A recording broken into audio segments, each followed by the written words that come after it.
Hello students, today we will discuss about why do we need a parliament. Last lecture में हमने बात की थी कि पार्लियामेंट क्या है. आज हम बात करेंगे कि हमें पार्लियामेंट की जरूरत क्या है. लेजिस्लेटिव बॉडी में पार्लियामेंट का बहुत इंपॉर्टेंट रोल होता है. पार्लियामेंट जो है वो लॉ बनाती है. अब हम पढ़ेंगे कि why do we need a parliament, की जरूरत क्यों है इसकी. जो इलेक्टेड रिप्रेजेंटेटिव्स होते हैं हमारे, मतलब जैसे एमएलए हो गए, एमएलए जो होते हैं वो स्टेट लेजिस्लेटिव असेंबली में होते हैं. सेंट्रल लेवल पे जो हमारे पार्लियामेंट में होते हैं वहां पे कौन होता है, MP, member of parliament. MLA क्या होता है, मेंबर ऑफ लेजिस्लेटिव असेंबली. हमारे जितने भी इलेक्टेड रिप्रेजेंटेटिव्स होते हैं, elected representatives exercises supreme political authority, मतलब सबसे ज्यादा पावर उन्हीं के पास होती है. क्यों, सवाल यही आता है कि इलेक्टेड रिप्रेजेंटेटिव के पास क्यों होती है पावर, सुप्रीम पॉलिटिकल अथॉरिटी उनके पास क्यों होती है. इसका सिंपल सा आंसर है डेमोक्रेसी इक्वल टू पीपल. अब डेमोक्रेसी का मतलब ही होता है पीपल. तो जो पीपल के रिप्रेजेंटेटिव्स होंगे, जो इलेक्टेड रिप्रेजेंटेटिव्स होंगे सिटीजन्स के, वही सुप्रीम होंगे, वही सुप्रीम पॉलिटिकल अथॉरिटी को इंजॉय करेंगे. तो पार्लियामेंट ही है जो लोगों को रिप्रेजेंट कर रही है. बाकी दूसरे इंस्टीट्यूशंस देखो, अगर आप सिविल सर्वेंट्स देखोगे, जुडिशरी देखोगे, ये लोग भी इंपॉर्टेंट हैं, लेकिन ये काम को आसान करने के लिए बनाए गए हैं. लेकिन काम को अल्टीमेटली करना किसका काम होगा, ये देश की जनता का. अब देश की जनता रोज तो जाएगी नहीं पार्लियामेंट में, तो उन्होंने अपने बिहाफ पे इलेक्टेड रिप्रेजेंटेटिव्स को पहुंचा दिया है. तो इस सेंस में इलेक्टेड रिप्रेजेंटेटिव्स जो होंगे, they would have the supreme political authority. क्यों, क्योंकि democracy equal to people. Democracy में सारी चीजें क्या होती है, पीपल सेंटर्ड होती हैं या सिटीजन सेंट्रिक होती हैं. The national assembly of elected representatives is called parliament. ये पार्लियामेंट की डेफिनेशन है.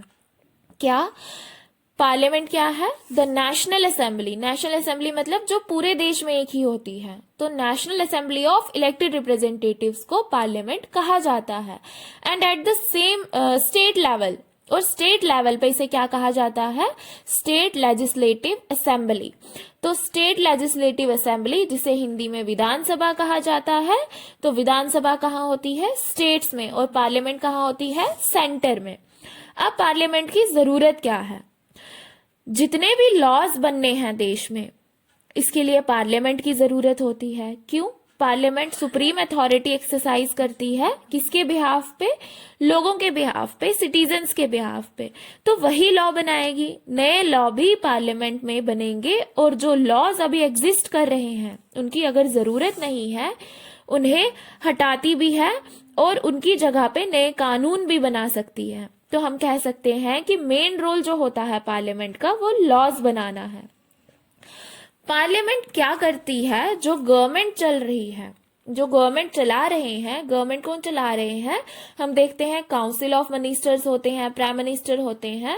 अब इनके ऊपर कंट्रोल किसका रहेगा, हो सकता है प्राइम मिनिस्टर बनने के बाद में, काउंसिल ऑफ मिनिस्टर्स बनने के बाद में ये अपने हिसाब से सारी चीजें करने लगे.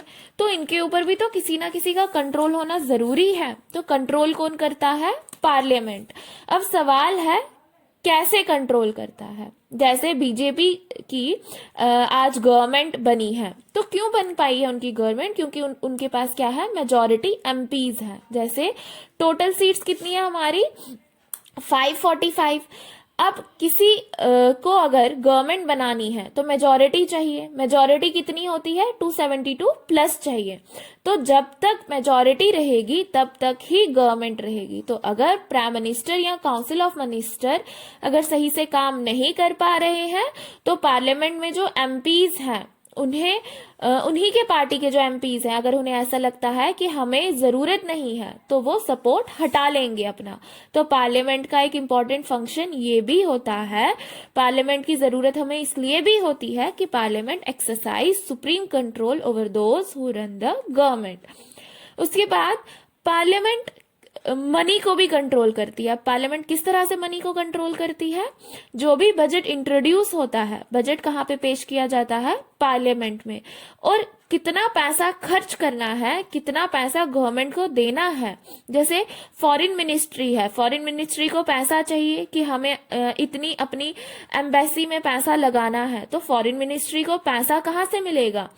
कंसोलिडेटेड फंड ऑफ इंडिया से मिलेगा। इंडिया के पास जो पैसा है, जो टैक्स कलेक्ट होता है, वहां से मिलेगा। लेकिन वो पैसा अपने हिसाब से नहीं ले सकते हैं। जनता का पैसा है, जनता का अप्रूवल चाहिए रहेगा। जनता का अप्रूवल कैसे मिलेगा?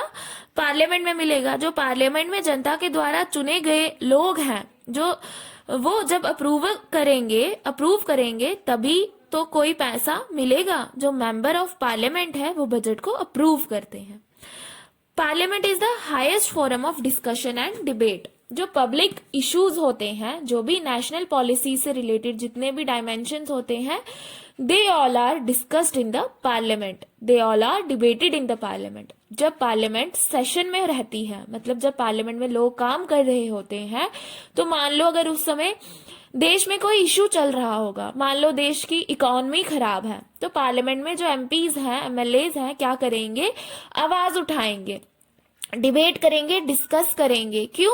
क्योंकि it is the highest forum of discussion. सबसे ऊंचा फोरम अगर देखा जाए देश में डिबेट डिस्कशन का, तो वो पार्लियामेंट होगा। क्यों? पार्लियामेंट में जो इलेक्टेड रिप्रेजेंटेटिव्स हैं वो जा रहे हैं, तो ये हम एक्सपेक्ट करते हैं कि पार्लियामेंट में लोग क्या करें? पार्लियामेंट में लोग डिबेट और डिस्कस करें, जिससे चीजों को एक बेहतर दिशा दे। लेकिन यहाँ पे एक प्रॉब्लम है। क्या? हमारी एक्सपेक्टेशन ये होती है कि लोग शालीनता से बैठ के डिस्कस करें, डिबेट करें, मुद्दों को रिजॉल्व करें, लेकिन रियलिटी कुछ और है। वहां लोग क्या कर रहे हैं? लड़ रहे हैं। तो हमारे पार्लियामेंट को जो काम दिया गया है, वो काम की रिस्पॉन्सिबिलिटी को समझे और उसके हिसाब से काम करें। उसके बाद हमारा टॉपिक है टू हाउसेज ऑफ पार्लियामेंट। अगर आप ऑब्जर्व करेंगे तो जितनी भी मॉडर्न डेमोक्रेसीज हैं, मॉडर्न डेमोक्रेसीज में जितने भी पार्लियामेंट हैं वो डिवाइडेड हैं। Mainly parliaments are divided into two parts. तो इन दो पार्ट्स को कोई चैम्बर कहता है, कोई हाउस कहता है।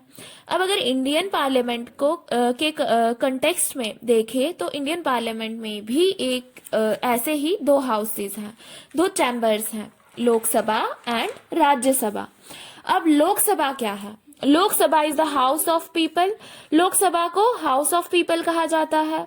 अब हाउस ऑफ द पीपल क्यों कहा जाता है? Because it is directly elected by the people. Lok Sabha में जितने भी लोग हैं उन्हें कौन इलेक्ट करता है? हम चूज करते हैं, मतलब हम वोट देते हैं डायरेक्टली। पार्लियामेंट में जितने भी लोग जाएंगे उन्हें मेंबर ऑफ पार्लियामेंट कहते हैं।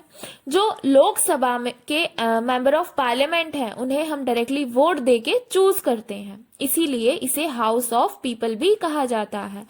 अब जो लोकसभा के एमपी रहते हैं, मेंबर ऑफ पार्लियामेंट है, they exercise the real power on behalf of people, मतलब लोगों के बिहाफ पे ये रियल पावर को एंजॉय करते हैं। उसके बाद आ गया राज्यसभा। राज्यसभा को काउंसिल ऑफ स्टेट भी कहा जाता है। जो राज्यसभा के एमपी होते हैं उन्हें इनडायरेक्टली इलेक्ट किया जाता है। इनडायरेक्टली कैसे इलेक्ट किया जाता है? तो इनडायरेक्टली उन्हें एमएलए जो है वो इलेक्ट करते हैं। जो स्टेट लेजिस्लेटिव असेंबली के एमएलए रहते हैं वो चूज करते हैं राज्यसभा के एमपी को। फॉर एग्जाम्पल, जैसे हर स्टेट के जो एमएलएज हैं वो चूज करेंगे अपने स्टेट से राज्यसभा के एमपी को। राज्यसभा कुछ स्पेशल फंक्शंस को परफॉर्म करती है, वो स्टेट के इंटरेस्ट्स का ध्यान रखती है, वहां के फेडरल यूनिट्स का ध्यान रखती है। अब ऐसा भी कहा जाता है कि Indian parliament consist of Lok Sabha, Rajya Sabha and president. अब प्रेसिडेंट क्यों हमने कहा? प्रेसिडेंट हम इसलिए बोलते हैं क्योंकि प्रेसिडेंट दोनों हाउसेस का पार्ट नहीं है। ना तो प्रेसिडेंट राज्यसभा में बैठते हैं, ना ही लोकसभा में बैठते हैं। दोनों हाउसेस का पार्ट नहीं है, फिर भी वो पार्लियामेंट का पार्ट है। वो पार्लियामेंट का पार्ट इसलिए है क्योंकि कोई भी लॉ अगर बनना है वो लोकसभा में पास होगा, राज्यसभा में पास होगा, और फिर किसकी रजामंदी चाहिए रहती है? प्रेसिडेंट की। तो इस सेंस में president is also an integral part of parliament. देखो, टू हाउसेज ऑफ पार्लियामेंट होते हैं, लोकसभा एंड राज्यसभा। अब टोटल नंबर ऑफ सीट्स जो है लोकसभा में, टोटल नंबर ऑफ सीट्स होती है 545 और राज्यसभा में होती है 245 और 233 जो है 233 सीट्स पे एमपीज को कौन चूज करता है? स्टेट लेजिस्लेटिव असेंबली के एमएलए। और जो बाकी की 12 सीट्स हैं वो नॉमिनेटेड होती हैं, वो प्रेसिडेंट द्वारा चूज किए जाते हैं। इसमें स्पेशल कैटेगरीज आ जाती है, जैसे स्पोर्ट्स कैटेगरी या एजुकेशन कैटेगरी या साइंस से रिलेटेड जो होंगे उनसे, ये हम इलेक्शन वाले चैप्टर में पढ़ चुके हैं। उसके बाद आ गया who elects the members. Lok Sabha के मेंबर्स को कौन इलेक्ट करता है? Directly elected by the people, हम लोग करते हैं। और राज्यसभा के मेंबर्स जो है इनडायरेक्टली इलेक्टेड बाय एमएलएज। फिर what is the length of the term? Term period कितना होता है लोकसभा का? 5 इयर्स और राज्यसभा का 6 इयर्स। फिर यहाँ आ गया है कि can the house be dissolved और इट इज परमानेंट? क्या लोकसभा और राज्यसभा कभी डिसॉल्व हो सकती हैं या ये परमानेंट होते हैं? तो लोकसभा जो है वो आफ्टर 5 इयर्स डिसॉल्व होती है, जब इलेक्शंस होते हैं 5 साल के बाद, फिर नए जो एमपीज है वो चुन के आते हैं लोकसभा में। और राज्यसभा जो है, राज्यसभा पूरा हाउस कभी डिसॉल्व नहीं होता है। तो ये जो कुछ क्वेश्चंस हैं ये आपके टेक्स्ट बुक में भी पूछे हुए हैं कि टोटल नंबर ऑफ मेंबर्स कितने होते हैं लोकसभा और राज्यसभा में, या हु इलेक्ट्स द मेंबर्स, इनका टर्म पीरियड। तो ये मैंने आपको बता दिया। अब इसके बाद नेक्स्ट लेक्चर में हम बात करेंगे कि कौन सा हाउस ज्यादा पावरफुल होता है, क्या राज्यसभा ज्यादा पावरफुल होता है या फिर लोकसभा ज्यादा पावरफुल होता है। ये हम अगले लेक्चर में बात करेंगे।